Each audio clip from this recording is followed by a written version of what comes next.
bien qu'ils ne fussent pas encore nés et qu'ils n'eussent fait ni bien ni mal, afin que le dessein d'élection de Dieu subsistât non à cause des œuvres, mais à cause de celui qu'il appelle. Il lui fut dit, le plus âgé sera servi au plus jeune, selon qu'il est écrit.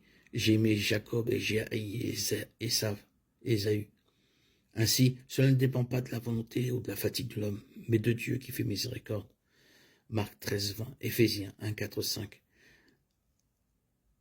Et tous les habitants de la terre l'adoreront, tous ceux dont le nom n'a pas été écrit dès la fondation du monde, dans le livre de vie de l'agneau qui a été immolé, Apocalypse 13, 8. Dieu aurait pu choisir de sauver tous les hommes. Il a certainement le pouvoir et l'autorité de le faire. Il aurait pu choisir de ne sauver personne. Il n'a aucune obligation de sauver qui que ce soit.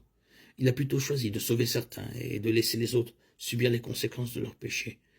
Exode 33, 19. Et il dit, je ferai passer devant toi toute ma bonté, je proclamerai devant toi mon nom, l'Éternel, et je ferai grâce à qui je fais grâce, et je ferai miséricorde à qui je fais miséricorde.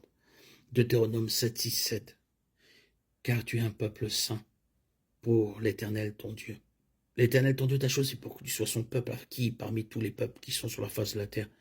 Ce n'est pas parce que tu étais plus nombreux que tous les autres peuples que l'Éternel s'est attaché à toi et t'a choisi, car tu étais le plus petit de tous les peuples. Romains 9, 10, 24.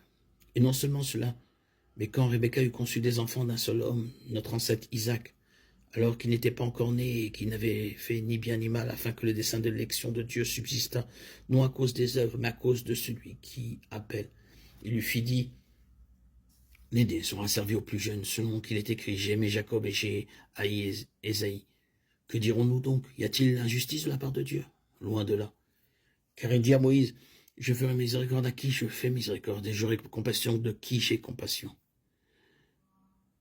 Il y a de nombreux versets dans l'Ancien Testament et le Nouveau Testament qui parlent d'élection. Quand on regarde tout ce que la Bible enseigne sur l'élection et la prédestination, il devient évident que le choix de Dieu n'était pas basé sur un acte ou une réponse prévue, mais uniquement sur le bon plaisir de Dieu et sa volonté souveraine. Bien comprise, l'élection inconditionnelle de Dieu est un maillon de la chaîne incassable du salut, que l'on voit dans Romains 8, 28, 29. Car ceux qu'il a connus d'avance, il les a aussi prédestinés à être semblable à l'image de son Fils, pour que son Fils soit le premier-né entre plusieurs frères. Et ceux qu'il a prédestinés, il les a aussi appelés, et ceux qu'il a appelés, il les a aussi justifiés, ceux qu'il a justifiés, il les a aussi glorifiés. Tous ceux qui sont prédestinés seront sauvés, car ce sont eux que Dieu le Père donne à Jésus-Christ, qui les ressuscitera au dernier jour. Ce sont les brebis du Christ, qui entendent sa voix et pour lesquels il est mort, afin de leur donner la vie éternelle et de les mettre en sécurité pour toujours dans la main de Dieu.